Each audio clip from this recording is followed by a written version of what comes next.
السلام علیکم، امید ہے سب اللہ کے فضل سے خیریت سے ہوں گے۔ اس ویڈیو میں ہم مفتی صاحب کے دلائل کے جوابات دینے کی کوشش کریں گے۔ ہم بڑی شخصیات کے متعلق بات کر رہے ہیں تو نانازگی میں کوئی بے ادبی ہو جائے تو اللہ معاف فرمائے۔ اللہ تبارک تعالیٰ سے دعا ہے کہ ہمارے ذہن کے دریچوں کو کھولے تاکہ فہم صحابہ رضی اللہ عنہم کے مطابق دین کو سمجھنے کی توفیق عطا ہو۔ اللہ ہم سب کو اپنی اور اپنے پیارے رسول صلی اللہ علیہ وسلم کی اطاعت اور اتباع کی سعادت کبری عنایت فرمائے۔ سننے دیکھنے کا شکریہ۔ غلطیوں کے لیے پیش کی معافی اور درگزر کی درخواست کرتا ہوں۔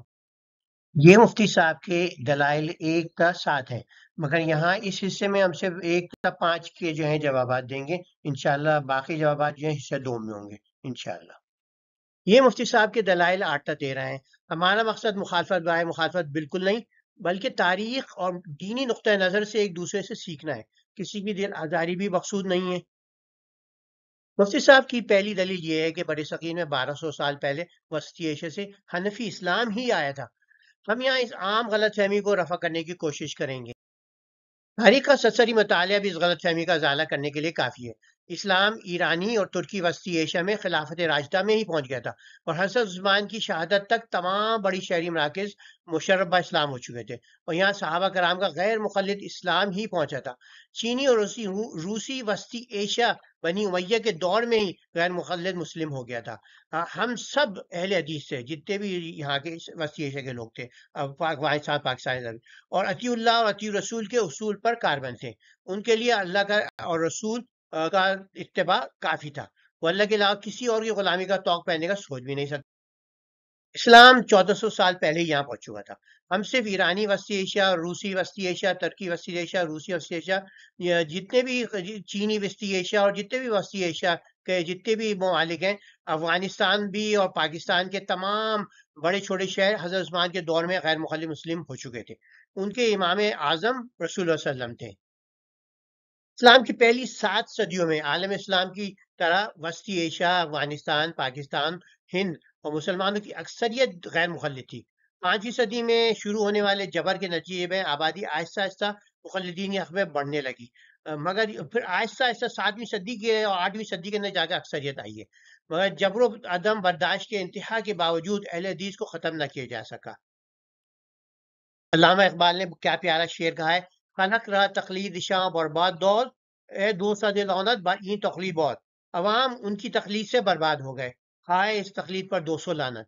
تو اس کے اندر جو ہمیں بتایا گیا، علامہ اقبال نے بتایا کہ تقلید سے برباد ہوتے ہیں، کوئی قوم بنتے نہیں ہے، اور مغرب اسی بات سے ہم پر حاوی ہو گئی، تو ہم روحانی، مادی، اخلاقی انحطاط کا شکار ہو گئے، اور جب تحقیق کا ہاتھ چھوٹا تو اسلام کے ہمارا غلبہ بھی چلا۔ یہاں ہم غور کریں گے اس سب سیکشن میں کہ خلافت کے زمانے میں کون سا اسلام دنیا میں پھیلا۔ خلافت راشدہ میں خالص توحید کا صحابہ کا مسلک محمدی ہی مشرق وسطی، وسطی ایشیا، افغانستان اور شمالی افریقہ میں پھیلا تھا۔ کوئی بھی ایک بھی مخلد نہیں تھا، صرف اللہ اس کے ہمارے رسول کی اتباع تھی۔ اسی محمدی مسلک کا تمام جو ہے امام مالک، امام شافعی، امام ابو حنیفہ، امام یہ سب کے سب جو تھے یہ محمدی مسلک پہ تھے، سب غیر مخلد تھے۔ اور امام مالک نے اہل حدیث نام رکھا، اور وہ اس کے تمام شاگرد بشمول امام شافعی وہ خود کو فخر سے اہل حدیث کہتے تھے۔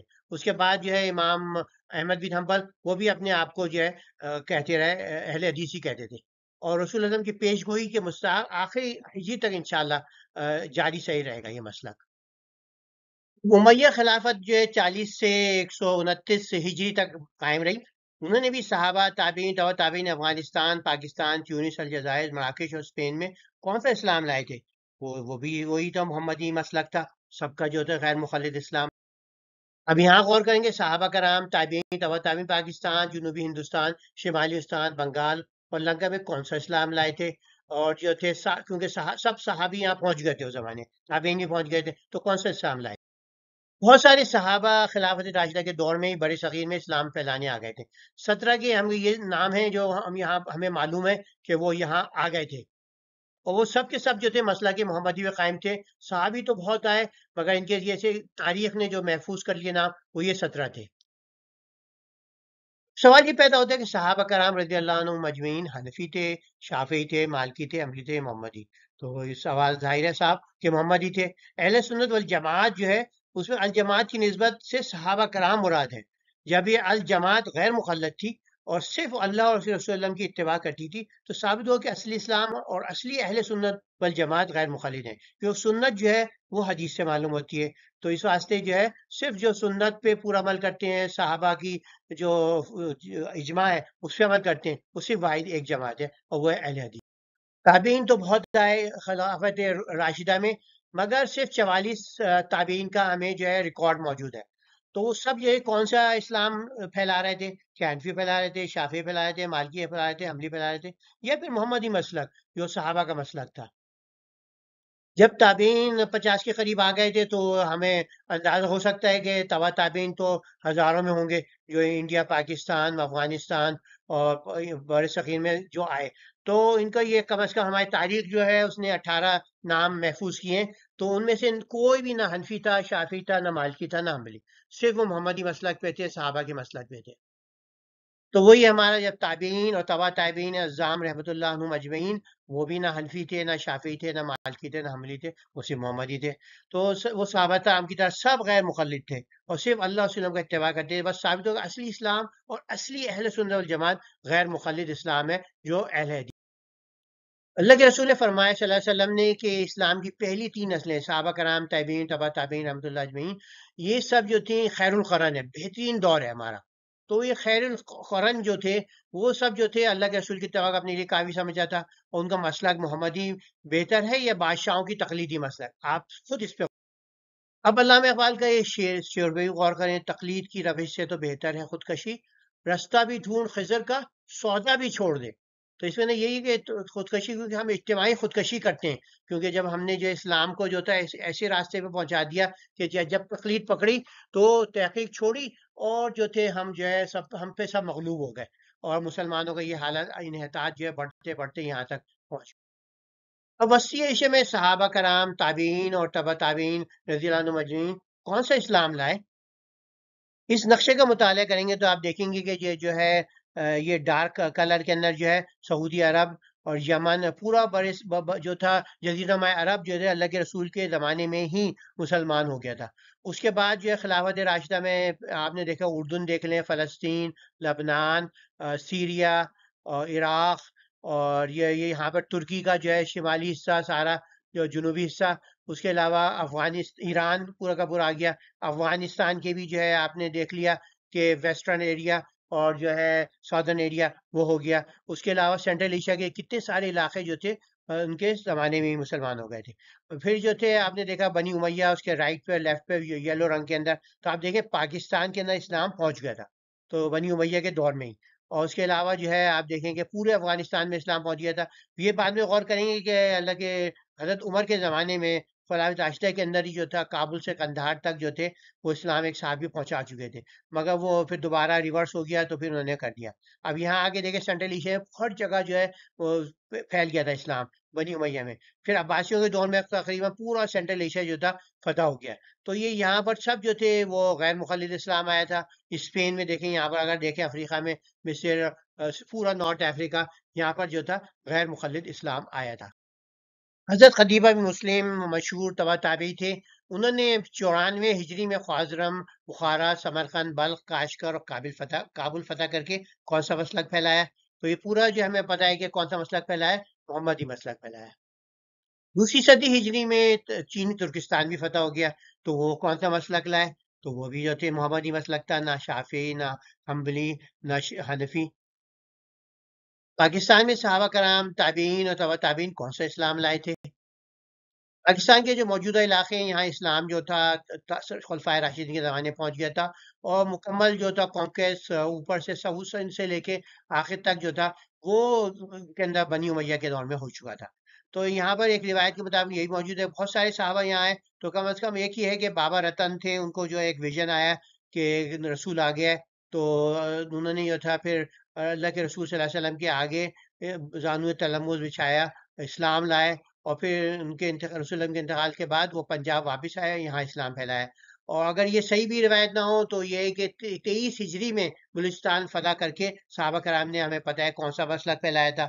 اس کے علاوہ جو ہے ساؤتھ تک وہ پھیل گئے تھے. پھر محمد بن قاسم نے ساؤتھ سے حملہ کر کے اس کو بھی فتح کر کے یہاں بھی جو ہے اسلام پھیلایا. تو انہی کے دور میں جو تھا محمد بن قاسم بھی جو تھا وہ غیر مخلد تھا. تو غیر مخلد اسلام ہر طرف پھیلا.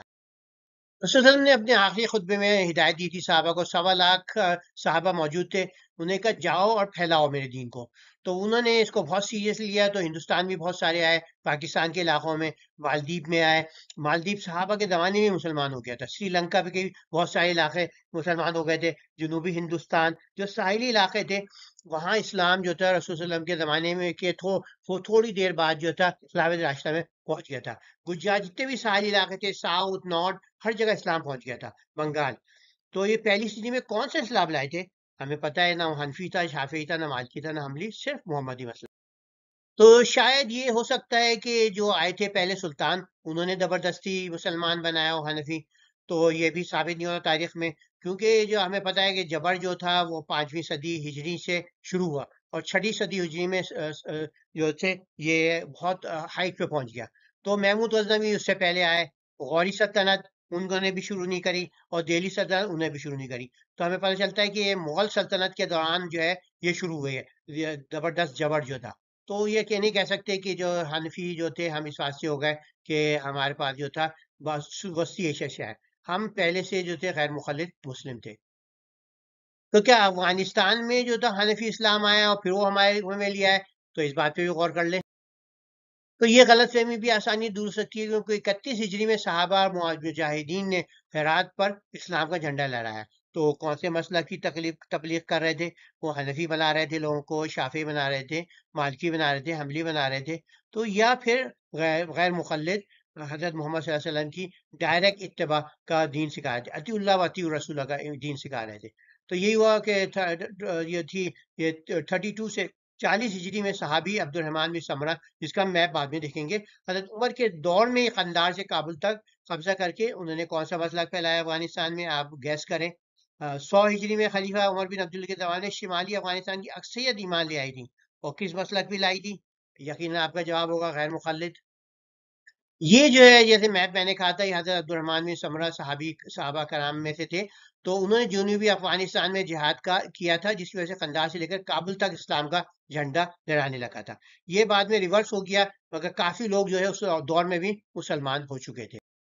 جب ہم تاریخ کے تناظر میں دیکھتے ہیں, پہلی صدی ہجری میں تمام صحابہ, تابعین, تبع تابعین, ان کی اولادیں اور سب کے سب نو مسلم غیر مخلد تھے. دوسری صدی میں تبع تابعین کی اولادیں اور نو مسلم غیر مخلد تھے. تیسری صدی میں صحابہ کی نسل اور دیگر مسلمانوں کی اولادیں غیر مخلد تھیں.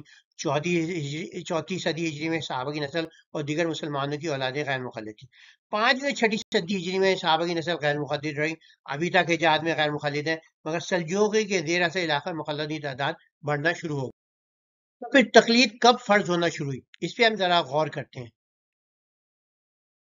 جیسے ہم نے پہلے کہا کہ 466 ہجری میں سلجوق سلطان ملک شاہ اول نے اپنے وزیر اعظم نظام الملک توسی کے مشورے پر تمام سنی مسلمانوں کو 4 اماموں سے ایک کی تقلید مجبور کرنے کا فیصلہ کیا. در حقیقت یہ تھا صرف شافعی اور حنفی ان کے پریفرڈ تھے. نظام الملک جو تھے وہ شافعی مسلک کو پسند کرتے تھے, اور جو سلجوق جو تھے وہ حنفی. تو اس طرح یہ دو ان کے علاقے تسلط علاقوں کے اندر حنفی اور شافعی لوگوں کو مجبور کیا گیا کہ وہ یہ غیر مخلد چھوڑ کر یہ دو مخلد جو بن جائے. ملک شاہ کے باپ علی برسلان نے نظام الملک کے ہی مشورے پر مدرسے قائم کرنا شروع کر دیے تھے. نظام الملک نے خود ان مدرسوں کا نصاب مرتب کیا جو درس نظامی کے نام سے موسوم ہوا اور اب بھی جاری ہے. نظام الملک نے شافی مسلک کے مدرسے بنائے اور سلجوقوں نے حنفی مسلک بنائے.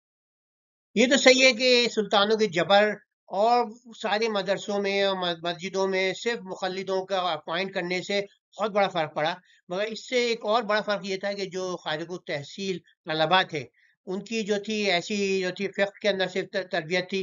تو انہوں نے جو تھی وہ ایک طریقے سے ذہن سازی کے بعد پھر اپنے فیملیوں میں, اپنی کنبوں میں, اپنے محلوں میں جو تھا وہ یہ پھیلایا. تو آہستہ آہستہ کر کے جب مخلدین اکثریت ہو گئی تو یہ جو تھا قابل تعزیر جرم بن گیا, اور 9 صدی یعنی 15 صدی عیسوی کے بعد عرب ممالک کے علاوہ غیر مخلد بہت جو زیادہ جگہ جو تھے زیر زمین ہو گئے. یہاں پر اقبال جو ہے ہماری محکومی کو زوال تحقیق اور تقلید سے جوڑا ہے. ہند میں حکمت دین کوئی کہاں سے سیکھے، نہ کہیں لذت کردار نہ افکار عمیق، حلقہ شوق میں جرت اندیشہ کہاں، محکومی و تقلید و زوال تحقیق، خود بدلتے نہیں قرآن کو بدل دیتے ہیں، وہ کس درجے فقیہان حرم بے توفیق، ان غلاموں کا یہ مسلک ہے کہ ناقص ہے کتاب کہ سکھاتی نہیں مومن کو غلامی کے طریق۔ تو یہاں ہم خلاصہ کریں گے دلیل اول کا کہ یہ صحیح نہیں ہے کہ اسلام وسطی ایشیا، افغانستان، پاکستان، ہندوستان اور بنگال میں حنفی مسلک کے طور متعارف ہوا۔ یہ بالکل غلط ہے، سب غیر مخلد تھے، بعد میں ان کو جو ہے زبردستی کنورٹ کیا گیا۔ تو صحابہ کرام، تابعین، تبع تابعین نے پورے خطے میں اسلام کا جھنڈا لگا کر مسلک محمدی اطیع اللہ و اطیع الرسول کا مسلک پھیلایا تھا، اور پہلی 6 صدی تک یہی مسلک ساری دنیا کی طرح اس خطے میں بھی حاوی رہا۔ ہمارے آبا بھی محمدی تھے، 5 صدی میں سلجوقوں نے جیسے ہم نے کہا تقلید کو لازم قرار دیا، اس سلسلے میں حنفی شاہی مداروں کو نیٹ ورک بچھایا، پھر بھی مخلدوں کی اکثریت 7ویں صدی میں قائم ہوئی اور غیر مخلد 9ویں صدی میں زیر زمین ہوئے۔ اب یہاں اس دلیل پہ غور کرو کہ مجاہد سلطان جو تھے محمود غزنوی، ٹیپو وغیرہ، وہ تو حنفی تھے۔ اسلام کی بہترین نسلیں غیر مخلد تھیں، یہ ہم سب مانتے ہیں۔ یہ بھی ہم مانتے ہیں کہ اسلام کی پہلی 6 صدی کے سارے مجاہد نہ حنفی تھے، نہ مالکی تھے، نہ شافعی تھے، نہ حنبلی، بلکہ سب کے سب غیر مخلد تھے۔ یہاں پر صحابہ کرام میں جو کمانڈر تھے، جرنیل تھی، ان کے سب جو تھے، نہ شافعی تھے، نہ مالکی تھے، نہ حنبلی تھے، نہ صرف محمدی تھے۔ تو ان میں حضرت حمزہ بن عبد المطلب، حضرت خالد بن ولید، حضرت عبیدہ بن حارث، حضرت سعد بن ابی وقاص، حضرت زید بن حارث، حضرت عبیدہ بن جراح، حضرت عبد الرحمن بن عوف، حضرت عبداللہ بن رواحہ، حضرت عمر بن عاص رضی اللہ عنہم اجمعین، سب کے سب جو تھے وہ جو غیر مخلد تھے۔ چلو بھائی، ہم نے تمہاری بات مان لی، پہلے 6 صدی کے سارے جنرل اور مجاہد جو تھے وہ جو تھے غیر مخلد تھے، مگر محمود غزنوی تو وہ تھا نا، حنفی تھا نا کہ نہیں؟ نہیں بھائی، وہ غیر مخلد تھا۔ محمود غزنوی نے جو تھا ہندوستان پہ اسلام کا تو 4 صدی ہجری میں اس نے کرا تھا، تقریباً 6 صدی تک فرض نہیں ہوئی تھی۔ ساری دنیا کا ہندوستان سے مسلمانوں کے ساتھ غیر مخلد تھی۔ سلطان محمود نے حضرت قفال مروزی رحمۃ اللہ کے ایک مناظرے میں فتح کے بعد رفع دین عامل بجہاد سے نماز شروع کر دی تھی، اور فاتح خلف امام بھی۔ تو اس مناظرے کی تفصیل جو ہے امام جوینی نے تحریر کری ہے۔ محمود غزنوی جو سلجوقوں سے پہلے آئے تھے، اور اس وقت ہر مسلمان کا ایک مذہب چننے پہ مجبور نہیں کیا جاتا تھا، تو کچھ لوگ یہاں پہ اس وقت جو تھے انہوں نے تقلید شروع کر دی تھی، یا ایک طریقے سے نماز شروع کر دی تھی، کوئی حنفی طریقے سے پڑھتا، شافعی، مگر وہ یہ نہیں تھا کہ ہر جو ہے حصے کے اندر جو ہے آپ انہی مذہب کے وہ امام کے پاس جا رہے، جو امام ہوتا ان سے مشورہ کر لیتے، اور زیادہ امام جو تھے اس وقت وہ غیر مخلد تھے۔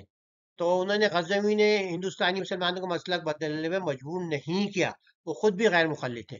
اس کے علاوہ اس کے بعد جو آنے والے غوری تھے، اور جو اور بھی جو سلطنتیں آئیں مغل تک، انہوں نے کسی نے بھی جو ہے حنفی بننے پر مجبور نہیں کیا۔ ہاں، ٹیپو جو تھا حنفی تھا، مگر آپ بھائی غور کریں ٹیپو کا نام کیسے پڑا۔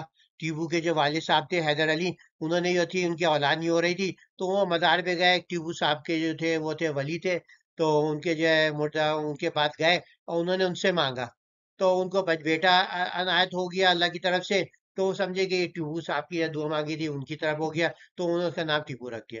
تو بھائی اب ایک خبر پرست آدمی، اس کا بیٹا خبر پرست، تو وہ جو ہے وہ اس کا جہاد جو ہے، جب آپ بول رہے ہیں کہ بھئی آپ، تو پھر سیدھی لاجک تو یہی ہے کہ ہم بھی خبر پرست بن جائیں، کہ اگر وہ جو ہے وہ حنفی تھا تو بھائی اس کو خبر پرست بھی تو تھا، اور وہ مشرک بھی تھا، بدعتی بھی تھا۔ تو جیسے یہ ہوتا ہے ٹیپو سراج الدولہ بھی خبر پرست تھے، اور میر صادق میر جعفر بھی، جو انہوں نے کے خلاف انگریزوں کرا۔ تو بھائی آپ اگر ان کی وہ کر رہے ہیں تو آپ دونوں کی وہ کریں، تو دونوں کو ہی چھوڑیں، انگریزوں سے لڑنے والے بھی مشرک حنفی تھے، ان کے ساتھ دینے والے بھی، تو یہ تو کوئی دلیل ہوئی نہیں۔ تو جیسے ہم نے کہا کہ ہندوستان کے بادشاہ اور نواب قابل تقلید نہیں تھے، ان کے ذاتی اعمال بھی ایسے نہیں تھے، وہ نماز روزہ بہت کم پڑھتے تھے، اکا دکا پڑھتا تھا، سوائے اورنگزیب کے، مگر اس کی آپ کو پتا ہے اس نے اپنے بھائیوں کے ساتھ کیا کیا، اپنے باپ کے ساتھ کیا کیا۔ تو اور یہ کہ زیادہ تر جو تھے وہ شراب دوسری برائیوں کے رسیا تھے، تو ان کے محفلیں جو جچتی سب کو پتا ہے کہ شام کو کیسی محفلیں جتی تھی، تو وہ قابل تقلید نہیں تھے، انہوں نے اسلام کی تبلیغ کو بھی کوئی توجہ نہیں دی۔ اس وجہ سے مسلم استداد جب خاتم ہوا ہے تو ہندوستان کی اکثریت جو تھی 80% بت پرست رہی، جو اب مسئلہ بن رہی ہے ہمارے لیے۔ تو جیسے ہم نے کہا کہ صحابہ کرام، تابعین، تبع تابعین کے تمام کمانڈر غیر مخلد تھے، اولین 6 صدیوں کے تمام کمانڈر محمدی غیر مخلد تھے۔ محمود غزنوی نے رفع دین سے نماز شروع کر دی تھی۔ 14ویں سے 19ویں صدی تک تمام سلطان نواب خبر پرست تھے۔ اگر یہ دلیل مان لی جائے تو ہمیں بریلوی بن جانا چاہیے۔ تیسری دلیل پہ غور ہوتا ہے، اس پہ ذرا ہم تفصیل سے غور کریں گے کہ 50% جو ہے دنیا میں حنفی ہیں، اس لیے ہیں کہ امام ابو حنیفہ کا مسلک بہتر تھا۔ اگر ہم یہ بات مان لیں کہ حنفی مسلک اس واسطے صحیح ہے کہ وہ اکثریت میں، تو بھائی وہ پہلی صدی ہجری، دوسری صدی ہجری، تیسری صدی ہجری، چوتھی صدی ہجری، پانچویں صدی، چھٹی صدی اور ساری صدی ہجری تک میں اکثریت میں تھا، تو کیا اس تو غلط مسلک تھا؟ اور پہلی 7 صدیوں میں جو تھی مسلمانوں کی اکثریت غیر مخلد تھی، صحابہ کرام کا بھی یہی دین تھا، تابعین کا بھی یہی دین تھا، تبع تابعین کا بھی مسلک تھا، تو ان کی اولادوں کا بھی حق پر تھیں، یہی حق پر تھیں یا نہیں؟ اور پھر جب حنفی اکثریت ہو گئے تو کیا صحابہ کا مسئلہ غلط ثابت ہو گیا؟ نعوذ باللہ۔ تو بھائی یہ نہیں ہے، اکثریت جو ہے حقانیت کی دلیل کبھی نہیں ہوئی ہے اسلام میں۔ جو مسئلہ قرآن و حدیث سے مطابقت رکھتا ہے، ثابت ہوتا ہے، وہی صحیح دین ہے۔ حقیقت تو یہ ہے کہ جہاں بادشاہ کا جبر تھا، وہی مسلک جو ہے مہارائج ہو گیا۔ تو جیسے یہاں پر ایران کے اندر پہلے وہ غیر مخلد تھے، جو تھے اس کے اندر جو تھے شافعی بھی تھے، حنبلی بھی تھے، اور شافعی بھی تھے اور حنفی بھی تھے، مگر جو تھا ان کی جو تھی 16ویں صدی میں شاہ اسماعیل آیا، اس نے جو تھا اپنا کہہ دیا کہ اب جو ہے آج سے جو ہے شیعہ اثنا عشری جو ہے وہ مذہب ہوگا۔ اس وقت جو تھا اسے جو چند ہزار بھی ایران میں شیعہ اثنا عشری نہیں تھے، اس نے لوگوں کو جبری شیعہ بنانے کا سلسلہ جاری کیا، اور پھر 3 صدیوں میں آہستہ آہستہ اکثریتی آبادی سنی جو تھی وہ شیعہ بن گئی۔ تو اس سے شیعہ مسلک کی برتری ثابت نہیں ہوتی، بادشاہوں کے استبداد کی طاقت ثابت ہوتی ہے، اور وہ کبھی حق نہیں ہوتا۔ حق وہی ہے جو قرآن اور حدیث سے ثابت ہوتا ہے۔ یہی بات جو ہے سادہ انداز میں ہم دہرا رہے ہیں کہ 16ویں صدی میں شاہ اسماعیل نے جو شیعہ بن گیا، اور 95% سنی ایران کو زبردستی شیعہ بنانا شروع کیا۔ اب یہ 5% وہ نہیں تھے وہ نہیں تھے شیعہ، یہ 5% جو تھے غیر مسلم تھے۔ 18ویں صدی میں ایران اکثریتی شیعہ بن گیا، تو پھر یہ اس سے مطلب یہ نہیں ہے کہ وہ جو تھا حق تھا، بلکہ یہ تھا کہ اس کا جبر جو تھا وہ حق تھا۔ تو قرآن جو ہے اکثریت کے متعلق کیا کہتا ہے؟ سورہ نام کی قرآن کی آدھی ہے، سورہ معاہدہ کی بھی جو ہے آیت حاضر ہے، وَإِن تُطِيعُوا أَكْثَرَ مَن فِي الْأَرْضِ يُضِلُّوكَ عَن سَبِيلِ اللَّهِ۔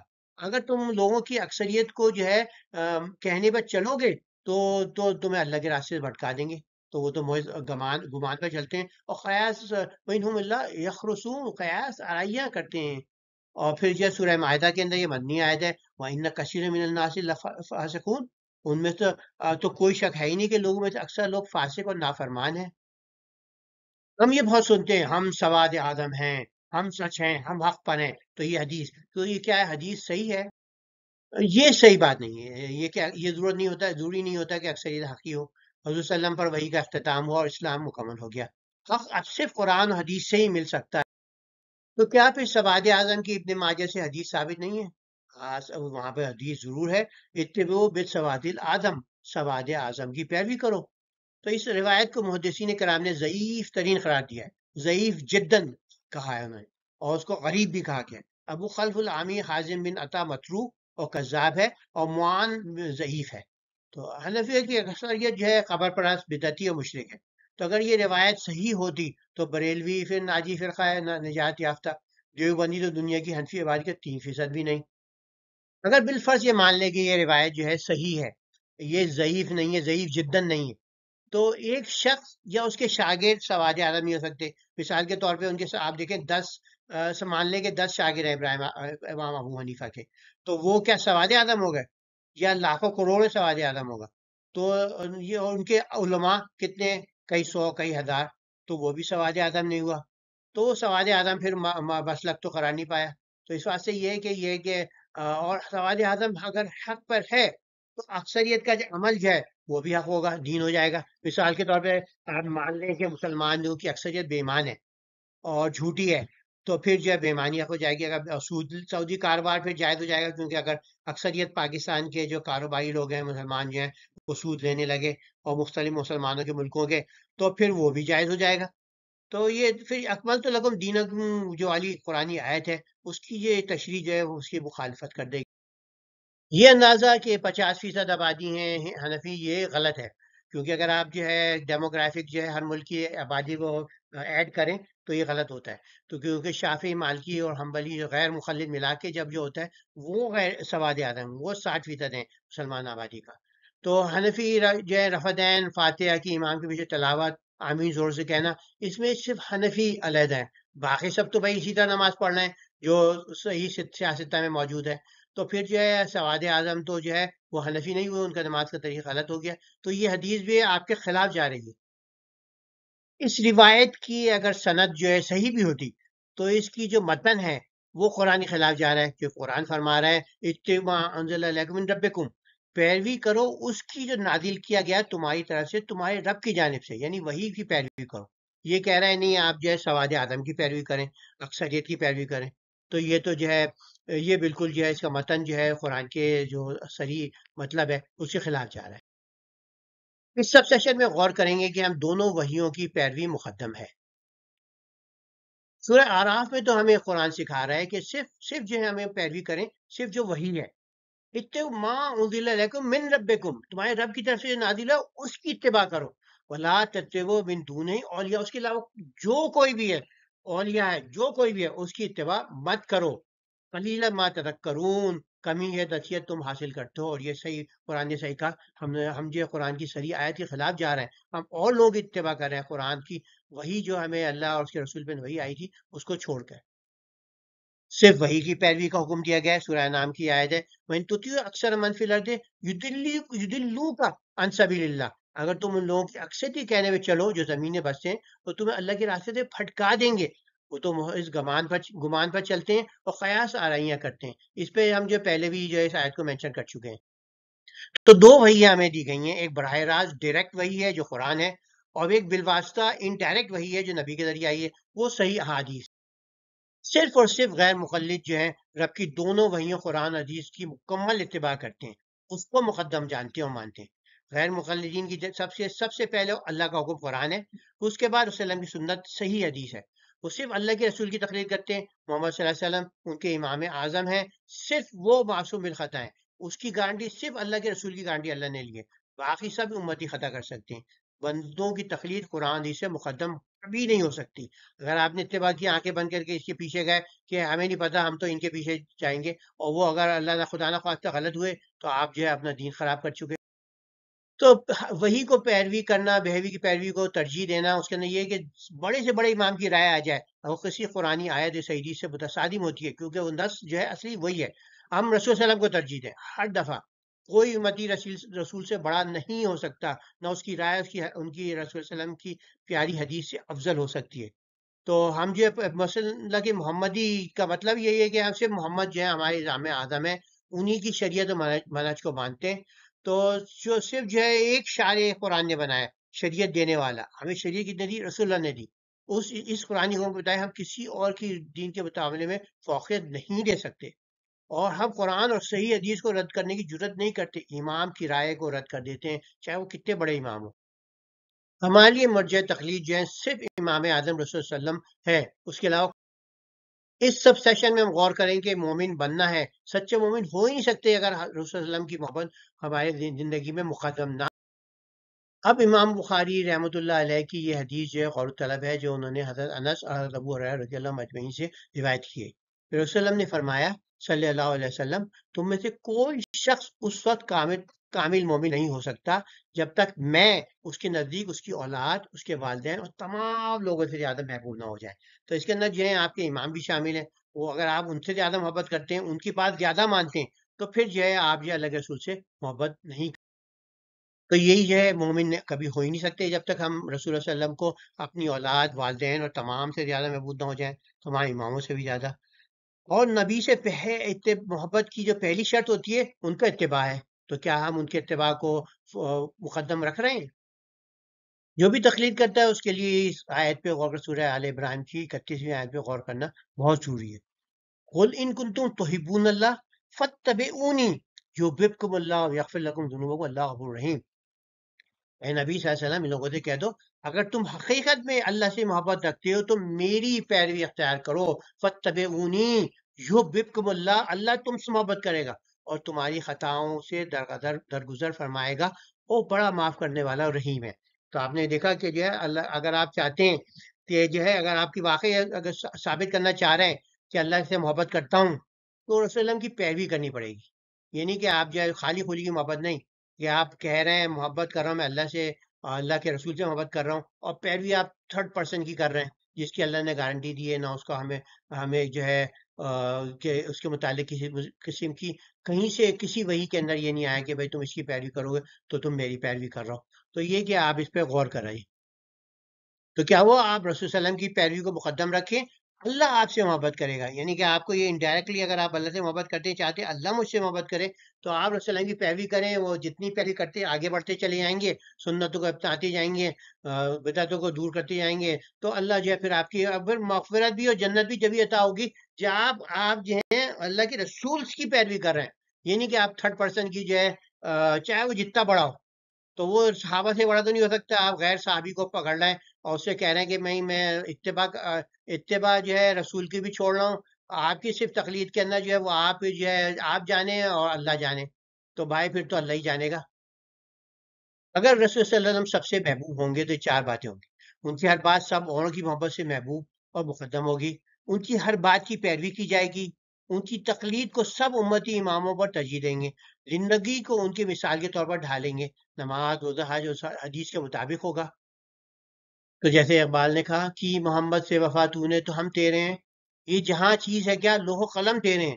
یعنی کہ آپ کی جو ہے آپ کو اللہ تعالیٰ نے جب آپ صرف محمد صلی اللہ علیہ وسلم سے وفا کرتے تھے، ان کی سنت پہ عمل کرتے تھے، تو اللہ نے تو آپ کو جو ہے پوری دنیا کا تاج آپ کے سر پہ بٹھا دیا.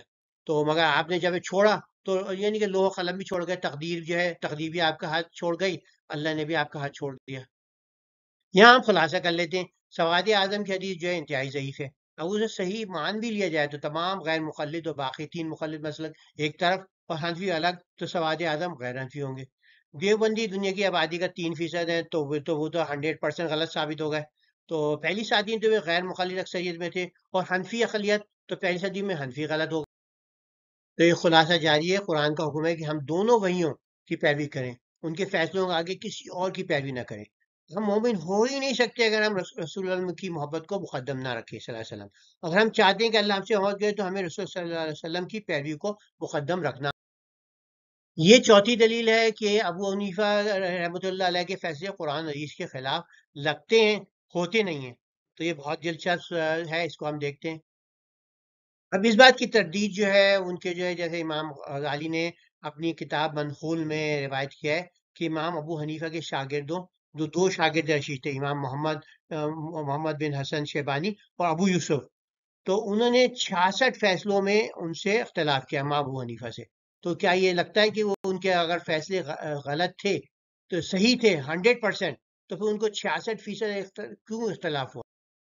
در المختار جو حنفیوں کی مانی ہوئی کتاب ہے، اس کے اندر میں نے حوالے دے دیے، آپ اس کو خود دیکھ لیں کہ انہوں نے کہا ہے کہ امام ابو حنیفہ کے جب مختلف لوگوں میں اختلاف ہوگا تو امام ابو حنیفہ کی بات جو صرف عبادات میں مانی جائے گی.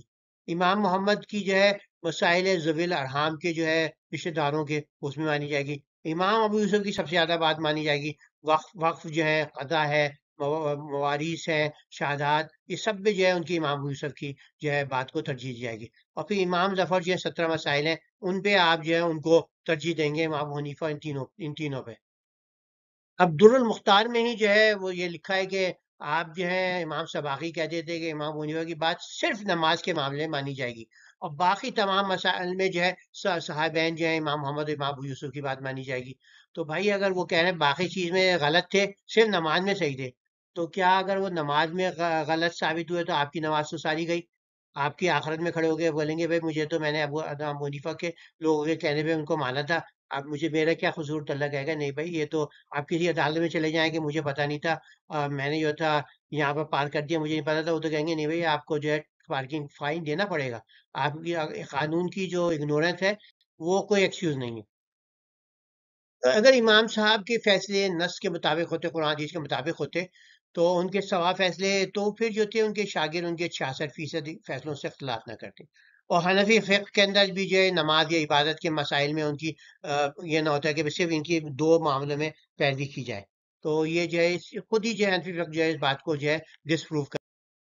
اب میں اس بات کو دوبارہ دہرا رہا ہوں کہ امام غزالی کی جو ہے منقول میں جو تحریر ہے کہ ابو حنیفہ کے شاگردان رشید امام ابو یوسف امام محمد نے 2/3 فیصلوں میں 66 فیصلوں میں امام صاحب سے اختلاف کیا ہے. تو یہاں پر یہ نا کہ یہ ایک چیز کالی ہوتی ہے، یہ سفید ہوتی ہے. تو دو چیزیں بیک وقت ممکن نہیں ہیں. کوئی فیصلہ قرآن اور حدیث سے مطابقت رکھتا ہے یا نہیں رکھتا.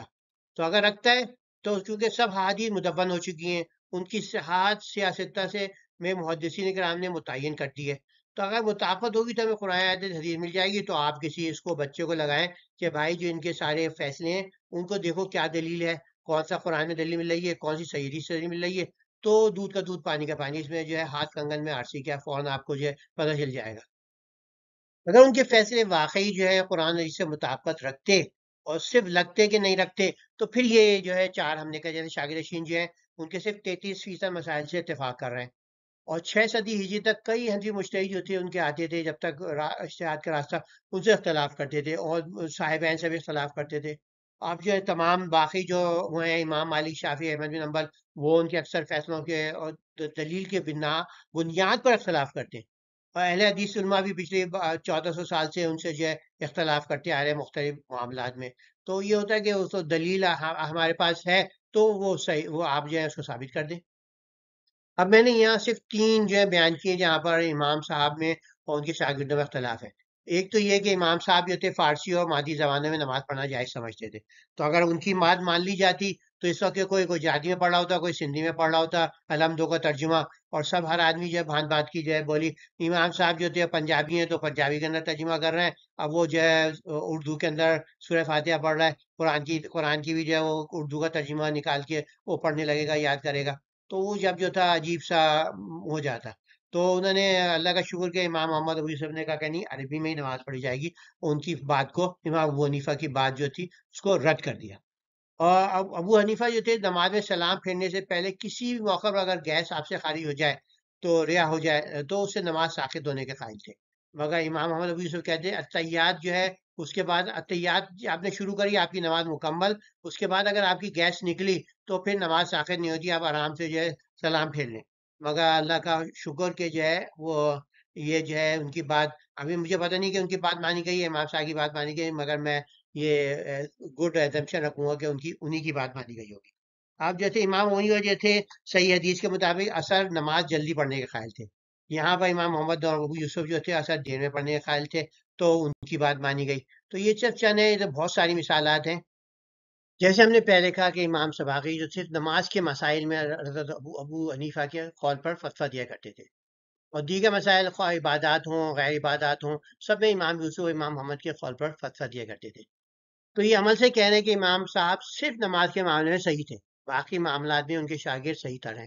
اس لیے سباقی نے صاحبان کی تقلید کی. امام صاحب کی نماز صحابہ، تابعین، تبع تابعین، امام محدثین اور تینوں امام فقہ سے مختلف تھی. تو کیا خیر القرن کے بہترین لوگوں کی نمازیں غلط تھیں، یا پھر صرف امام صاحب کی نماز جو تھی اس میں ہے کہ ممکن کہ وہ صحیح نہ ہو؟ اب یہاں پر ہم غور کریں گے کہ چاروں امام فقہ نے بہت سختی سے کہا کہ بھئی میری تقلید مت کرو. اب جو چاروں اماموں نے منع کیا. امام جو تھے ابو حنیفہ رحمۃ اللہ علیہ بہت عظیم انسان تھے، انہوں نے کہا اترکو قولی بقول رسول اللہ صلی اللہ علیہ وسلم، کہ اگر میں رسول اللہ علیہ وسلم کا قول، صلی اللہ علیہ وسلم کا قول، میرا قول چھوڑ دو ان کا قول تمہیں مل جائے تو. اور پھر انہوں نے ایک اور جگہ کہا صحیح حدیث ہی میرا مذہب ہے. تو اس سے پہلی بات کیا ہے؟ امام مالک رحمۃ اللہ بھی یہ کہتے ہیں میں ایک انسان ہوں، میری بات غلط بھی ہو سکتی ہے اور صحیح بھی، لہٰذا میری رائے کو دیکھ لیا کرو، جو کتاب و سنت کے مطابق ہو اسے لے لو، اور جو کتاب و سنت کے مطابق نہ ہو اسے ترک کر دو. ہم نے ریفرنس بھی دیا ہے. اور یہی جو ہے غیر مخلدین کا جو ہے اہل حدیث کا مذہب بھی یہی ہے کہ جو ہے کسی کی بات اس کو پرکھ لو. قرآن خود کہتا ہے میں فرقان ہوں، کسوٹی ہوں، تو اس کسوٹی پہ رکھو، قرآن کی کسوٹی پہ رکھو، حدیث کی کسوٹی پہ، وحی کی کسوٹی پہ رکھو، جو صحیح ہے وہی ہے. امام شافعی نے بھی کہا میری کسی بھی بات کے خلاف رسول اللہ علیہ وسلم کی صحیح حدیث ثابت ہو تو حدیث کا مقام زیادہ ہے اور میری تقلید نہ کرو. تو یہ المجموع شرح المہذب میں اب یہ امام احمد بن حنبل نے بات کہی، نہ میری تقلید کرو، نہ مالک، نہ شافعی، اوزاعی اور نہ سوری جیسے ائمہ کی تقلید کرو، بلکہ جہاں سے انہوں نے دین لیا ہے وہاں سے، یعنی کہ جو کتاب اور سنت ہیں ان سے دین حاصل کرو. تو ماشاءاللہ سبھی جو ہے سارے چار کے چار جو تھے وہی کہتے تھے میری تقلید نہ کرو، قرآن سنت کو فالو کرو. تو امام ابو یوسف جو تھے، جن کے ہم نے جیسے کہا کہ ان کے زیادہ تر فیصلے جو ان کے مانے گئے، تو انہوں نے دیکھ لیا ابو حنیفہ یہ ابو حنیفہ رحمۃ اللہ نے دیکھا بھی یہ بیٹھا ہوا لکھا ہی جاتا ہے، لکھے جو میں جو بول رہا ہوں. تو انہوں نے کہا اے یعقوب، ان کا نام ابو یوسف بھی تھا یعقوب بھی تھا، یعنی یعقوب نام تھا پھر کنیت پڑ گیا ابو یوسف. تو اس کا اے یعقوب تیری خرابی ہو، میری ہر بات نہ لکھا کرو، میری آج ایک رائے ہوتی ہے وہ کل بدل جاتی ہے، کل دوسری رائے ہوتی ہے پھر پرسوں وہ بھی بدل جاتی ہے. تو یہ ایک اہم بات ہے کہ انہوں نے کہا کہ بھئی میری نہ تقلید کرو نہ میری بات کو لکھو. تو ہم نے جو ہے ان کو کہاں پہنچا دیا. تو جیسے کہ امام شافعی نے بھی یہ بات فرمائی، میری ہر بات جو نبی صلی اللہ علیہ وسلم کی حدیث کے خلاف ہو چھوڑ دو، بس نبی صلی اللہ علیہ وسلم کی حدیث سب سے بہتر اور میری تقلید نہ. امام شافعی نے تو بہت سخت بات کہہ دی کہ تقلید جو ہے وہ قرآن کے خلاف ہے. تو جیسے انہوں نے کہا کہ قبول قول لا یدری با قول من عین قال وذالک لا یکون علما دلیل ہو قالہ تعالی. تقلید ایسی بات کے ماننے کو کہتے ہیں جس کی حیثیت اور ماخذ معلوم نہ ہو. ایسی بات کے ماننے کو علم نہیں کہتے، کیونکہ اللہ کا فرمان ہے فعلم انه فعلم انه لا الہ الا اللہ فامر بالمعروف ولا تنہى بالتقلید. تو نے کہا جان لو اللہ کے سوا کوئی معبود نہیں، کیونکہ یہاں جاننے کا حکم ہے. اس آیت میں اللہ نے جاننے کا حکم دیا ہے، نہ کہ گمان و تقلید کا.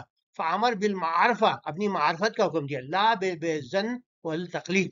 زن یعنی گمان اور تقلید سے حکم نہیں دیا. یہ فقہ اکبر میں اتنی مشہور ترین کتاب ہے، اس میں لکھا ہے کہ علم کا حکم دیا گیا ہے، ہمیں تقلید کا حکم نہیں دیا گیا. تو جب امام ابو حنیفہ امام شافعی اپنی تقلید سے منع کرتے تھے تو امام احمد کیا کہتے تھے کہ میری تقلید کرو. تو امام ابو داؤد جو ہیں مشہور جو محدث ہیں، انہوں نے کہا کہ امام احمد جو تھے تقلید کے خلاف تھے. تو مسائل ابو داؤد میں یہ موجود ہے. میں نے امام احمد سے پوچھا کیا امام اوزاعی مالک سے زیادہ متبع سنت ہیں؟ انہوں نے فرمایا اپنے دین میں ان میں سے کسی ایک کی بھی تقلید نہ کر. تو امام ابو حنیفہ کے اور قول ملاحظہ ہوں اسی سلسلے میں، جب انہوں نے کہا جب حدیث صحیح ہو تو وہی میرا مذہب ہے. آج ہم ایک قول کہتے ہیں اور کل اس سے رجوع کر لیں گے. اگر میں کوئی ایسا قول کہوں جو کتاب اللہ اور نبی کریم صلی اللہ علیہ وسلم کی حدیث سے مخالف ہو تو میرا قول چھوڑ دو. کسی ایسے شخص کے لیے حلال نہیں کہ وہ ہمارے قول کو لے اور اسے علم نہ ہو کہ ہم نے وہ قول کہاں سے لیا ہے. اب یہاں تو الٹی بات ہو گئی، لوگ تو کہتے ہیں نہیں بھائی ہم کو ضرورت ہی نہیں ہے، ہم تو ان سے لیتے ہیں پھر ہمیں ضرورت نہیں ہے. انہوں نے دیکھ لیا جو شخص میری دلیل کا علم نہ رکھتا ہو اس کے لیے میری کلام کا فتویٰ دینا حرام ہے. اور پھر انہوں نے کہا یقیناً ہم بشر ہیں. امام جلال الدین سیوطی جو ہیں وہ کسی بھی امام سے نسبت کو بدعت قرار دیتے ہیں. تو یہ کہتے ہیں یہ کہنا واجب ہے کہ ہر وہ شخص جو رسول صلی اللہ علیہ وسلم کے علاوہ کسی دوسرے امام سے مطلوب ہو جائے، اسی انتظار پر وہ دوستی رکھے دشمنی رکھے. وہ کہہ کہ نہیں بھائی میں تو حنفی ہوں، میں شافعی نے دشمنی رکھتا ہوں، میں غیر مقلد دشمنی رکھتا ہوں، تو یہ شخص بدعتی ہے، اہل السنت والجماعت سے خارج ہے، چاہے وہ انتخاب اس کا جو ہے اصول میں ہو یا فروع میں. تو یہ جو ہے قابل غور ہے. تو یہاں امام جلال الدین سیوطی کا ایک قول نقل ہے، وہ کہتے ہیں اول سے آخر تک تمام صحابہ کرام اور اول سے آخر تک تمام تابعین کا اجماع ثابت ہے کہ ان میں سے پہلے نبی کے صلی اللہ علیہ وسلم کے علاوہ کسی انسان کے تمام اقوال قبول کرنا منع اور ناجائز ہے. جو لوگ ابو حنیفہ مالک شافعی احمد رحمۃ اللہ علیہ مجمعین میں سے کسی ایک کے اگر سارے اقوال لے لیتے ہیں یعنی تقلید کرتے ہیں اور باوجود اس کے کہ وہ علم بھی رکھتے ہیں ان میں سے جس کو اختیار کرتے ہیں تو ان کے کسی قول کو ترک نہیں کرتے، وہ جان لیں کہ پوری امت کے اجماع کے خلاف ہے. انہوں نے مومنین کا راستہ چھوڑ دیا ہے. ہم اس مقام سے اللہ کی پناہ چاہتے ہیں. دوسری بات یہ ہے کہ ان تمام فضیلت والے علماء نے اپنی اور دوسروں کی تقلید سے منع کیا ہے. پر جو شخص ان کی تقلید کرتا ہے وہ ان کا بھی مخالف ہے. جیسے ہم نے کہا کہ سارے چاروں ہی کہہ رہے ہیں میں کرو، تو آپ ان کی جو قول ہے ان کے مخالفت جا رہے ہیں آپ. یہاں پر ایک واقعہ نقل ہے کہ حج تمتع جو ہے جہاں پہ آپ جو ہے عمرہ حج ملا دیتے ہیں، تو حضرت عمر نے جو تھا بین کر دیا تھا. تو انہوں نے پوچھا کہ آپ جو ہے حضرت عبداللہ میں کہ آپ اس کے جو ہے کیوں کرتے ہیں؟ تو انہوں نے کیا کہ انہوں نے پھر یہ جواب دیا بتاؤ کہ میرے والد ایک کام سے منع کریں اور نبی صلی اللہ علیہ وسلم اس کا حکم دیں، میرے والد کی بات مانی جائے گی، یہ نبی صلی اللہ علیہ وسلم کا حکم مانا جائے گا؟ کہنے والے کا نبی صلی اللہ علیہ وسلم کے حکم کو قبول کیا جائے گا. تو نے کہا جب نبی کی صلی اللہ علیہ وسلم کے عمل کو لیا جائے گا تو پھر میرے والد کے قول کو نبی کے عمل کے مقابلے میں کیوں پیش کرتے ہو؟ صحیح ترمذی میں تحاوی میں موجود ہے یہ. تو اس کے اندر اس پہ قابل غور ہے کیونکہ جو ہے ہم کو جب خلفائے راشد جو ہیں ان کے حکم کو اللہ کے رسول کے حکم پر آگے نہیں کیا سکتا، ان کی تقلید نہیں کیا سکتی، تو ایک امتی کیسے کی جا سکتی ہے؟ اب شیخ الاسلام ابن تیمیہ کا بھی ایک قول ہے لوگوں میں سے کسی شخص پر کسی ایک شخص کی بعینیت تقلید کرنا صحیح نہیں، کہ وہ جو وہ حکم دے جو اس سے منع کرے جسے مستحب کہے اس کی بات مانی جائے. یہ حق صرف رسول صلی اللہ علیہ وسلم کو ہے. جب سب تقلید کو منعی کر رہے ہیں تو پھر یہ آخر کیسے فرض کیسے ہو گئے؟ امام شوکانی رحمۃ اللہ علیہ نے بتایا کہ بھئی یہ تقلید لفظ جو ہے کہاں سے آیا ہے؟ اول تقلید فاضلہ فی اللغت و ماخوذ من القلادہ، تو یعنی تقلید لغت میں غلاموں کے غلبے جانے والے قلادہ سے ماخوذ ہے۔ قلادہ ہوتا ہے سنگولر، اور قلادہ جو ہے قلائد جو ہے وہ ہے پلورل۔ تو اور وقت شدہ حیوانات کے گلے میں توق ڈالنا بھی اسی میں سے، ان کو جو ہے قلائد کہتے ہیں۔ قرآن میں ہم آگے دیکھیں، قرآن کی قاعدہ ہے کہ قلائد ڈال کے جو ہے ہدی کے جانوروں میں لیا جاتا ہے۔ تقلید کو تقلید اس لیے کہتے ہیں کہ اس میں مقلد جس حکم میں مجتہد کی تقلید کرتا ہے وہ حکم اپنے گلے میں توق کی طرح ڈالتا ہے۔ تو ایک غلامی کا آپ کا توق ڈالنا ہے۔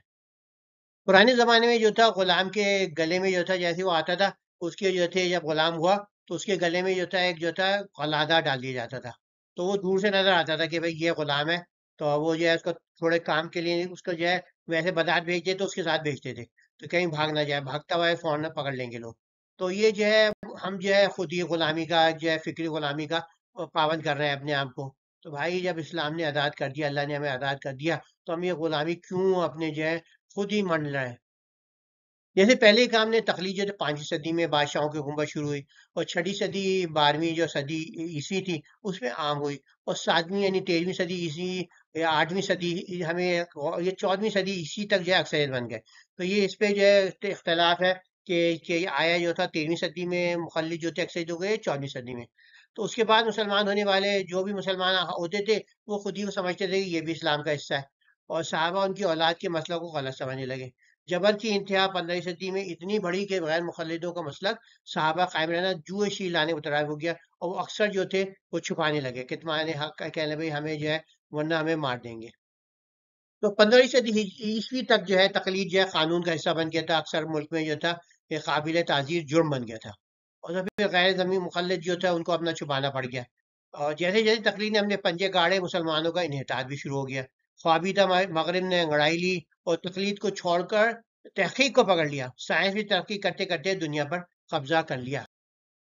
اب امام ابن قیم بھی جو ہے اس کو بدعت کہتے ہیں، تقلید کو۔ تقلید کی بدعت جسے نبی صلی اللہ علیہ وسلم نے مذموم قرار دیا تھا 14ویں صدی ہجری میں پیدا ہوئی۔ اب مشہور حنفی عالم جو ہیں قاضی ثناء اللہ پانی پتی حنفی، جنہوں نے تفسیر مظہری لکھی ہے، وہ بھی اس کی گواہی دے رہے ہیں۔ وہ کہہ رہے ہیں اہل سنت والجماعت 4 یا 5 صدی میں 4 مذاہب میں متفرق ہوئی۔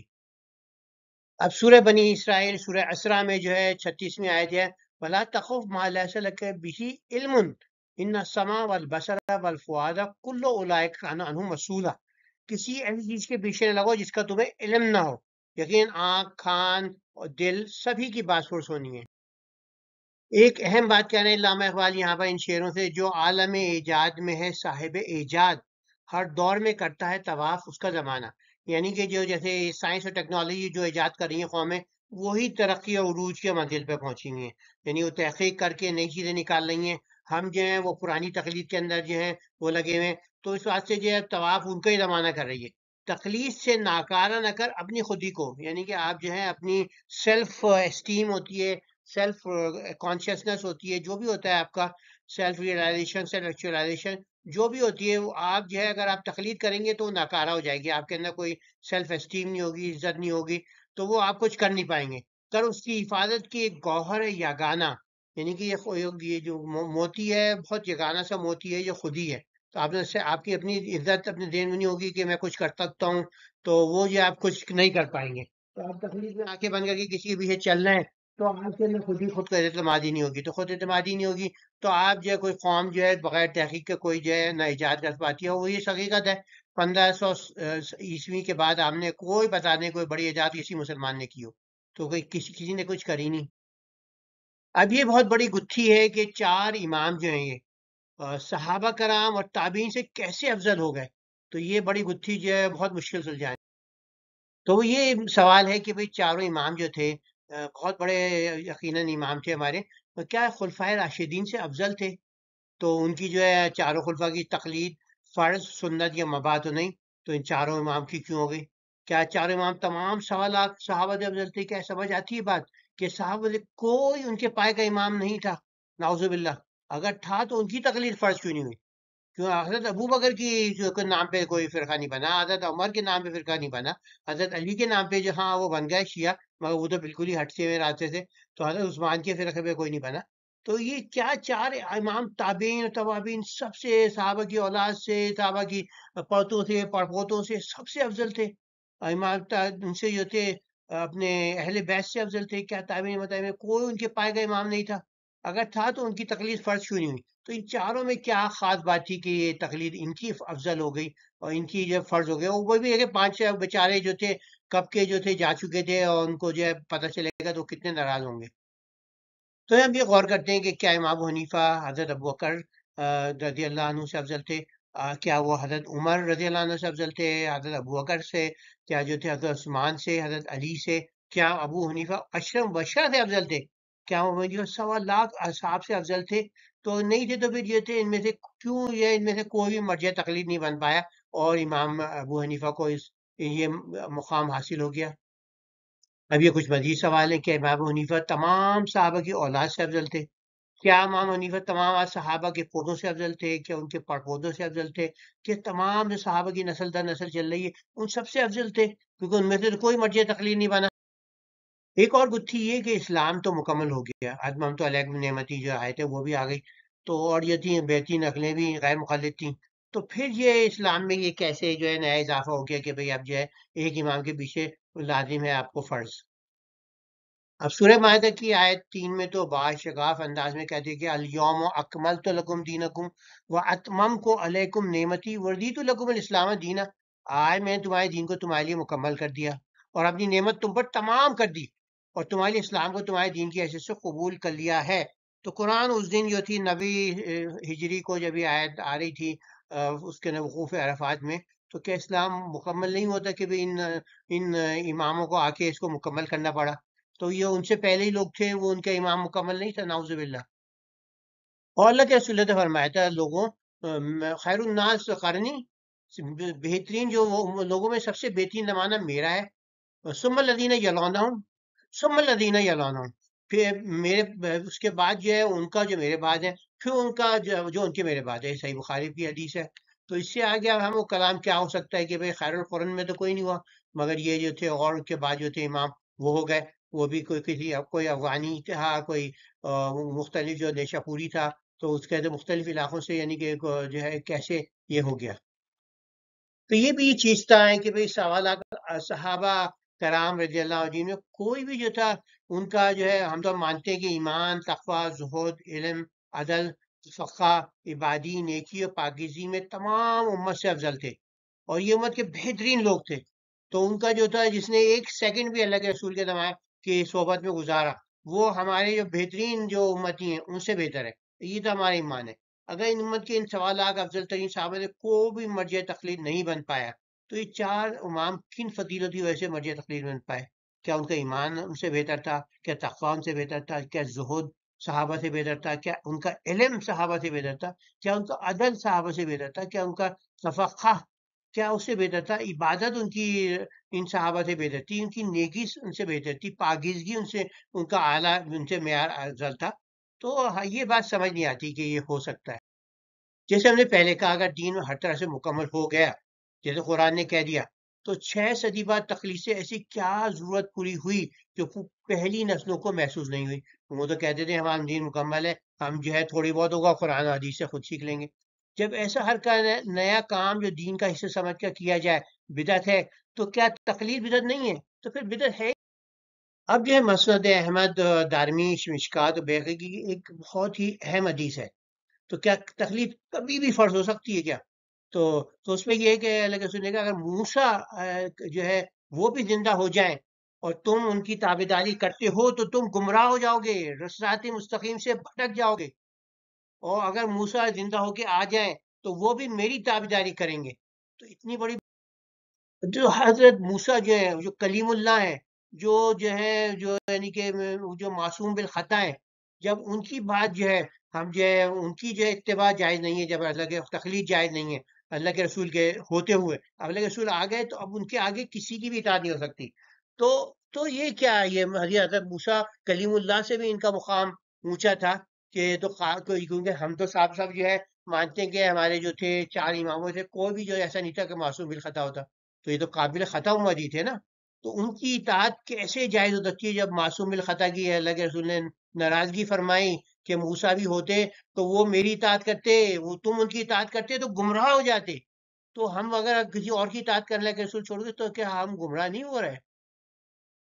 اب یہ بھی دلچسپ بات ہے کہ چاروں کے چاروں نے کہا کہ بھئی ہماری جو ہے کسی کی بھی تقلید نہیں کرنا، ہماری بھی تقلید نہیں کرنا۔ تو 6 صدی بعد کون سی ایسی حدیث آ گئی، کوئی صحیح حدیث مل گئی کہیں سے جس سے ان اماموں کی تقلید کی فرضیت ثابت ہو گئی؟ تو کوئی نبی تو آ نہیں سکتا، تو نہ کوئی الہام آ رہا ہے کہ ایسا کہ وہ اس کو حدیث اور قرآن اور جو اجماع صحابہ تھا اس کو کر دے۔ تو کیا کسی امام نے واقعی کہہ دیا ہو کہ ہمارے سامنے تو کہہ رہا ہوں، اور کچھ خفیہ طور پہ کسی کو کہہ دیا ہو کہ نہیں بھائی یہ میری جو ہے، یہ تو میں کہہ رہا ہوں ایسے ہی، اصل میں جو ہے میں چاہ رہا ہوں کہ میری تقلید ہو؟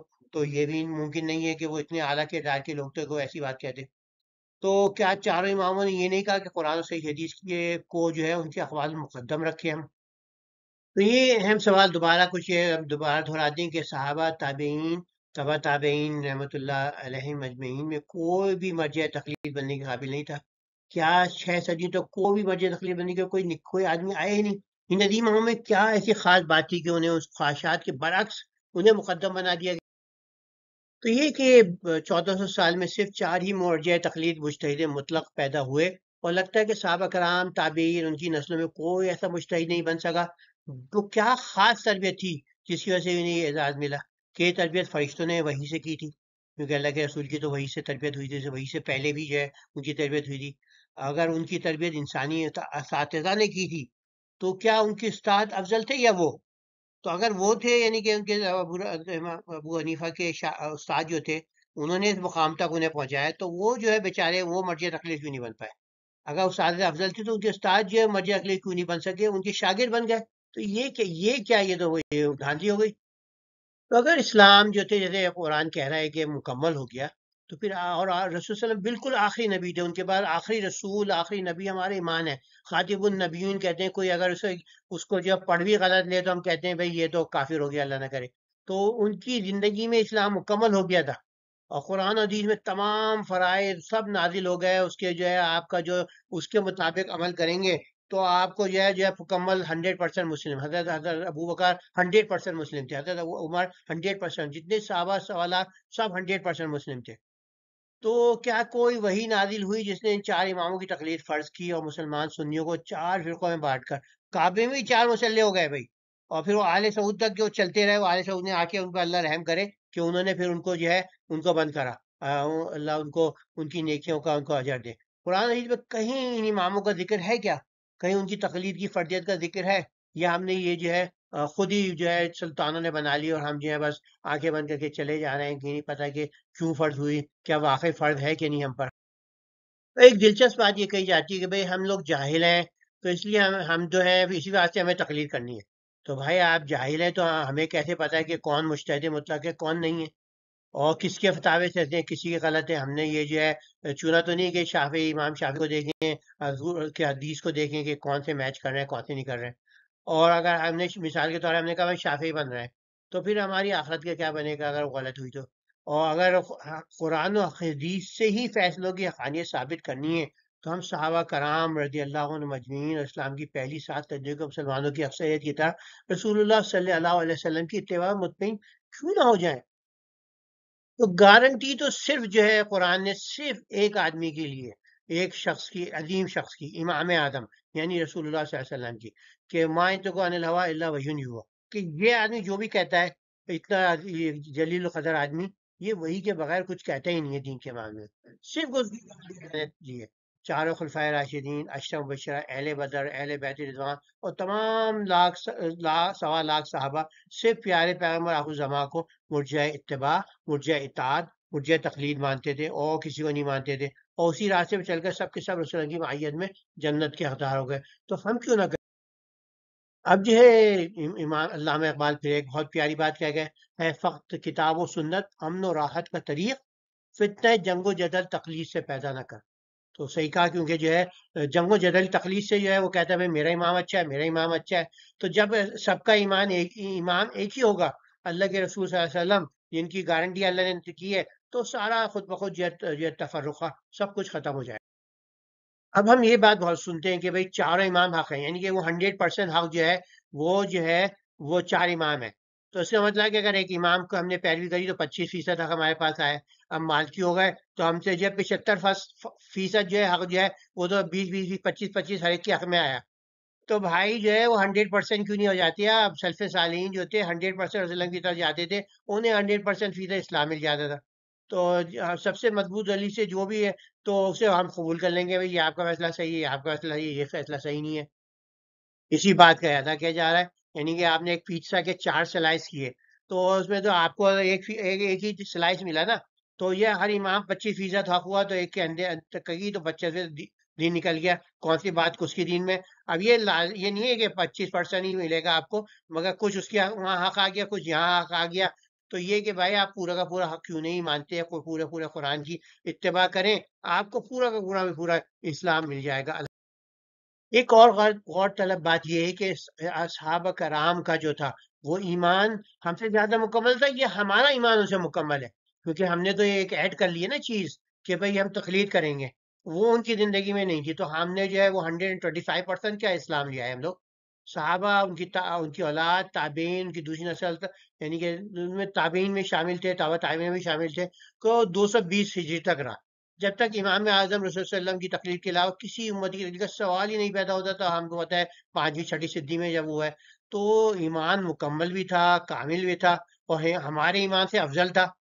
تو ہم ان کی طرح، ان کے آواز آنے والی 20 نسلوں کی طرح غیر مقلد کیوں نہ بنے؟ اب سورہ بقرہ 135 میں ایک اہم سوال پوچھا گیا ہے، کیونکہ یہودی کہتے تھے کہ وہ تم راہ راست پاؤ گے تو تم کو یہودی بننا پڑے گا. عیسائی کہتے ہیں عیسائی بن جاؤ تو ہدایت ملے گی. اسے کہو نہیں، بلکہ سب کو چھوڑ کر ابراہیم کا طریقہ، اور ابراہیم مشرکین میں سے نہیں تھا. تو اس نے ایک عام بات کہی ہے کہ بھئی جو ہے آپ جو ہے کہتے ہیں بھئی یہودی ہے عیسائی، تو ان سے پہلے تو حضرت ابراہیم تھے، وہ تو حق پر تھے. تو یہ ہے کہ آپ کا اسی طرح ہم لوگ کہتے ہیں کہ نہیں بھئی آپ حق، 4 حق ہیں، باقی غیر حق ہیں. غیر مخلد بھی جو ہے اللہ دین ہے، تو اصلی دین جو ہے وہ تو کوئی، اگر آپ ان چاروں میں سے فالو کرو گے بھائی یہ تو اس سے پہلے جو 6 نسلیں گزریں وہ تو جیسے وہ کہتے تھے یہودی عیسائی، تو وہ ہم کہتے ہیں بھائی چاروں کو ہوگا. تو بھائی ہم ان چاروں کو فالو نہیں کریں گے تو کیا اللہ تعالیٰ جو ہے ہماری ہم کو ہدایت میں نہیں ہوں گے؟ بلکہ زیادہ عین ہدایت تو وہی ہے. اب آل عمران میں جو ہے وہی پوائنٹ ایک اور دوسرے جگہ گیا، یا الکتاب لما تحاجون فی ابراہیم وما انزلت التوراۃ والانجیل من بعد افلا تعقلون. کہتے کیا تم ابراہیم کی بابت کیوں جھگڑتے ہو، حالانکہ تورات انجیل تو ان کے بعد نازل کی گئی، کیا تم بھی نہیں سمجھتے؟ تو بھائی یہ تو سب، یہ قرآن تو پہلے نازل ہو چکا تھا، اس کے بعد جو ہے یہ آئے ہیں، وہ ایمان سب کا مکمل تھا. تو ہم کیسے مانیں کہ بھائی جو ہے ہم کا جو ہے ہمارا امام جو ہے بعد میں جو ہے کچھ 25% اور ایڈ ہوا تو پھر وہ بنا. جیسے قرآن استفسار کر رہا ہے کہ اگر ہدایت یافتہ ہونے کے لیے یہودی اور عیسائی ہونا ضروری ہے تو پھر ابراہیم تو نہ یہودی تھے نہ عیسائی، تو کیا ہدایت یافتہ نہیں تھے؟ تمام سوال یہ ہے کہ اگر ہدایت ہونے کے لیے حنفی، مالکی، حنبلی، شافعی ہونا ضروری ہے تو کیا حضرت ابو بکر، حضرت عمر، حضرت عثمان، حضرت علی ہدایت یافتہ نہیں تھے؟ کیا سوالات صحابی ہدایت یافتہ نہیں تھے؟ کیا جو کروڑوں جو ان کے بعد جو تھی صحابین، تبع تابعین، وہ جو ہے وہ نہیں تھے؟ تو کیا ان میں سے کوئی بھی ان 4 اماموں کی تقلید کرتا تھا؟ نہیں کرتا تھا. تو یہ جو ہے ایک بہت غور. اب غیر مقلدین سے جو مقلدین بہت جو ہیں، وہ جو ان کے جو کٹر لوگ ہوتے ہیں انہیں لادین کہتے ہیں، ان سے بہت نفرت کرتے ہیں. تو پھر آپ کہیں بھئی آپ جو ہے کیا حضرت ابو حنیفہ جو ہے رحمۃ اللہ تو کیا ان سے بھی آپ نفرت کرتے ہیں؟ کہ آپ بتائیں کہ وہ مقلد تھے یا غیر مقلد؟ بھائی وہ تو کسی کی تقلید نہیں کرتے تھے. اگر غیر مقلد تھے تو کیا آج ان کے مقلد انہیں بھی لادین کہیں گے؟ ان کے شاگرد جو تھے دونوں، انہیں تو 66% میں اختلاف کیا کہ وہ مقلد تھے غیر مقلد تھے؟ غیر مقلد تھے. تو اسی لیے کہ آپ جو ہے کیا ان کو بھی تم آپ لادین کہیں گے؟ اب آپ کہیں گے انہیں امام غنی کو غیر مقلد کیوں کہہ دیا؟ بھائی میں نہیں کہہ رہا، یہ حکیم الامت اشرف علی تھانوی صاحب کہہ رہے ہیں. انہوں نے ہی اپنی کتاب میں کہا ہے مجالس حکیم کے امام غنی کا غیر مقلد ہونا یقین. تو جیسے ہم نے پہلے کہا کہ بھائی جب جو ہے 75% حق کو آپ چھوڑ رہے ہیں ایک طریقے سے، تو علماء اہل حدیث جو ہے رسول اللہ علیہ وسلم کے امام اعظم مان کر پہلے قرآن و حدیث کو مقدم مانتے ہیں، اور تمام اجتہاد مذموم کو رد کر کے اجتہاد مبہم میں تمام مجتہد فقیہ بشمول 4 اماموں کی رائے کا مطالعہ کر کے ان کی رائے قبول کرتے ہیں، جس کی سب سے زیادہ مضبوط دلیل. اب غور کریں کہ کچھ اہل حدیث کے مطابق کچھ اماموں نے کیا کہا ہے. امام احمد بن حنبل فرماتے ہیں اگر یہ طائفہ منصورہ اہل حدیث نہیں تو پھر میں نہیں جانتا کہ کون ہے. طائفۃ المنصورہ جو ہے حدیث میں آیا ہے کہ یہ جو ہیں میرے صحابہ سے لے کے آخری وقت تک قائم رہیں گے. اور یہی جو ہے صحیح فرقہ ہے. تو اس کے متعلق وہ کہتے ہیں کہ یہ اہل حدیث ہیں. امام احمد بن سنان کا بھی ایسے یہی ہے کہ دنیا میں کوئی ایسا بدعتی نہیں جو اہل حدیث سے بغض نہیں رکھتا. اور حافظ ابن قیم کہتے ہیں اہل حدیث سے بغض رکھنے والے اور گالیاں دینے والے تجھے شیطان سے دوستی قائم کرنے کی بشارت ہو. اتنے سخت الفاظ کہتے ہیں. امام قتیبہ بن سعید کہتے ہیں اگر تو کسی آدمی کو دیکھے وہ اہل حدیث سے محبت کرتا ہے تو یہ شخص سنت پر چلتا ہے. چلے ماشاءاللہ ماشاءاللہ کیا. یہاں اختلاف کی کون سی اقسام ہوتی ہیں ان پر غور کریں. دین میں جو اختلاف کی تین قسمیں ہیں تو دو تو ایک دوسرے سے متصادم ہے. اختلاف مذموم وہ یہ کہ آپ قرآن سنت میں جو ہے ثابت بات ہو گئی ہے اجماع صحابہ سے اور پھر جو ہے آپ اس کے اندر جو ہے آبا آباد کی تقلید کے اندر جو ہے اور یا تقلید کے اندر جا کے آپ جو ہے اس سے جو ہے کنارہ کریں. اس کی جو ہے آپ جو ہے کوئی جسٹیفیکیشن کریں یا اس کے سامنے جو ہے کوئی نیا مسئلہ نکالیں. جب سے ثابت ہو چکی ہے اس کے خلاف کا مسئلہ نکالیں تو اصطلاح مذموم ہوتا ہے. تو یہ بالکل صحیح بات ہے مکروہ بات ہے. تو دوسری جو ہے اختلاف مباحث جو ہے وہ ہے کہ آپ جو ہے کچھ غیر منصوص مسائل ہوتے ہیں جس پہ یہ ہے کہ ان کے اندر رسول اللہ کے زمانے میں یعنی کہ شریعت خاموش ہے. تو اس معاملے میں اختیار ہے کہ آدمی جو ہے جو رائے تو وہ اچھا مباحث اس کا کسی نے کچھ کیا کچھ نے کچھ کہا تو اپنے استاد کو کر سکتے ہیں. اس اختلاف کو رحمت بھی قرار دیا ہے. ایک اختلاف محمود وہ جو ہے جب آپ کافروں منافقوں اہل بدعت شرک سے وغیرہ سے آپ جو ہے جب دلیل کی بنیاد پہ آپ کریں گے تو جیسے ذاکر نائک کرتے ہیں تو وہ جو ہے آپ جو ہے سیکھیں اس کے بعد مناظرہ کریں تو یہ بہت ہی جو ہے آپ لوگوں کو جو ہے اسلام کی طرف لائیں گے. تو یہ بہت ہی جو ہے اچھا اختلاف ہوتا ہے. تو جیسے ہم نے کہا یہ دو مین جو ہے اختلاف ہیں جو ہمارے ریلیونٹ ہے ڈسکشن کے لیے. اختلاف مذموم جہاں ہم رائے دینا ہو قرآن و حدیث کے احکام موجود ہیں اس کے خلاف جو ہے آپ رائے دینا ہے تو اس شیعوں میں بہت موجود ہوتا ہے. مگر جو مخلد ہوتے ہیں بہت سارے معاملے میں جو ہے متشدد ہو جاتے ہیں. جب کوئی تقلیدی میں کوئی فیصلہ موجود ہے فقہ میں اور قرآن و حدیث کی صحیح حدیث بھی سنا دیں آپ بولے میں قرآن میں یہاں پر موجود ہے تو وہ کہتے ہیں بھائی ہم تو جاہل ہیں ہم کیا جانیں ہم کو تو وہی ہے کہ ہم کو تو تقلید کا حکم ہے. بھائی تقلید کا حکم کس نے دیا بھائی؟ یہ قرآن میں آیا حدیث میں آیا. اب مباد جو ہے اس کے اندر ہاں صحیح ہے کہ آپ شریعت خاموش ہے آپ جو ہے کچھ مان رہے ہیں تو وہ کوئی مسئلہ نہیں ہے.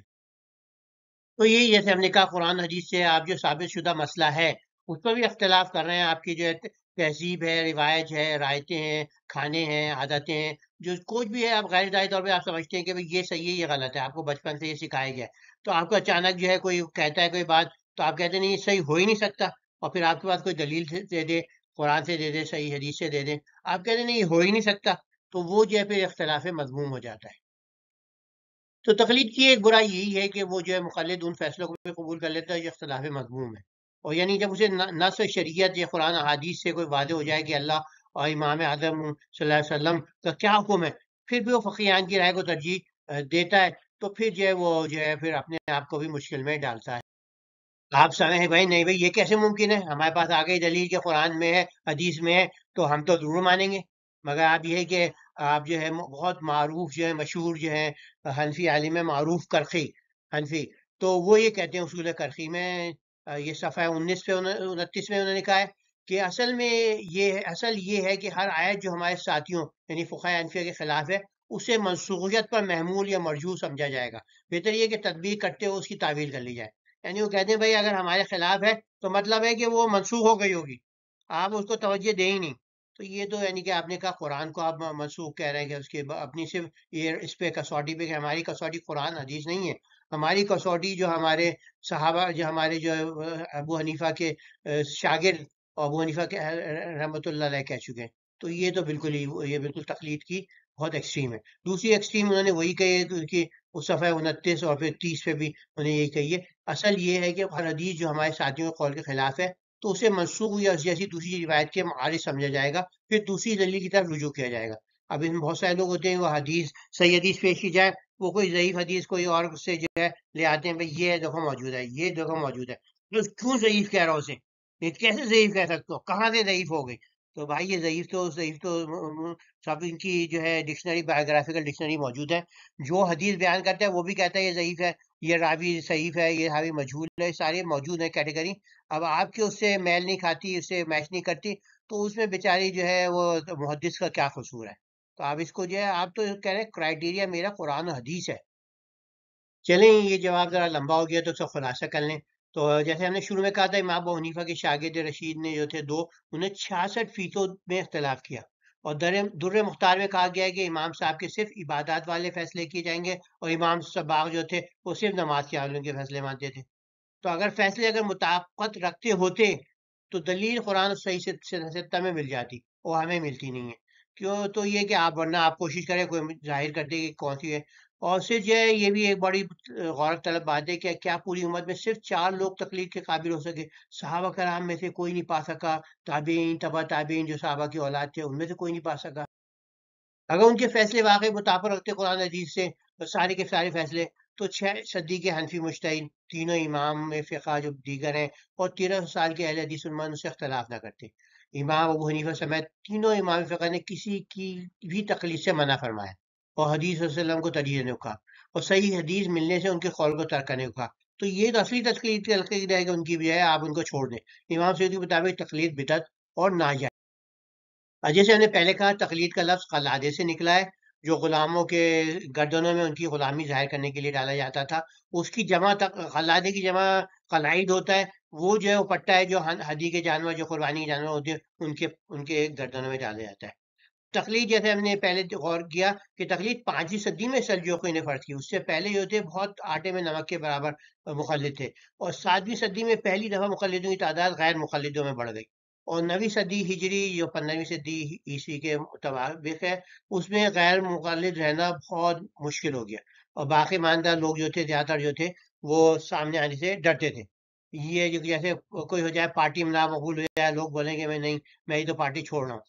یہیں سے مسلمانوں کا فکری انحطاط شروع ہوا، جو چند صدیوں میں مغرب کی بالادستی کی شکل میں برآمد. ہم جانتے ہیں کہ یہ ممکن نہیں ہے کہ 1.25 لاکھ صحابہ کرام میں تھے اتنی بڑی بڑی جلیل القدر شخصیات، تو ان چاروں اماموں سے زیادہ تقلید کے لائق نہیں ہو. تو یہ کہ کیا کروڑوں صحابہ کی اولاد میں کوئی بھی اماموں سے زیادہ تقلید کے لائق نہیں تھا؟ یہ بھی بات سمجھ نہیں آتی. تو شریعت میں اختلاف مذموم وہ ہے جو قرآن صحیح حدیث اور اجماع صحابہ سے ثابت کردہ مسائل کے خلاف کیا جائے.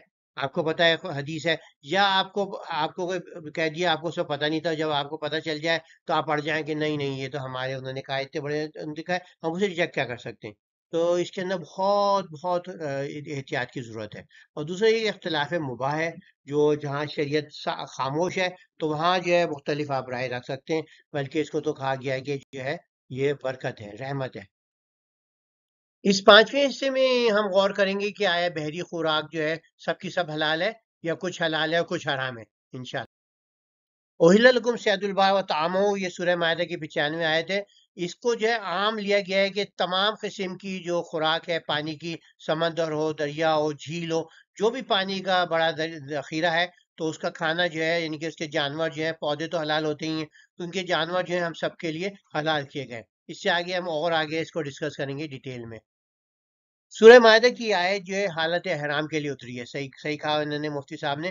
مگر صحابہ کرام اور محدثین کرام اور دیگر نے سب کو جو ہے اکثریت نے اس اجازت کو عام مانا ہے، کیونکہ اس آیت کو اس حدیث کے کانٹیکس میں دیکھا جاتا ہے. وَالطَّهُورُ مَعَهُ أُحِلَّ الْمَيْتَةُ، کہ بحر کا پانی پاک کرنے والا ہے اور اس کا مردار حلال ہے.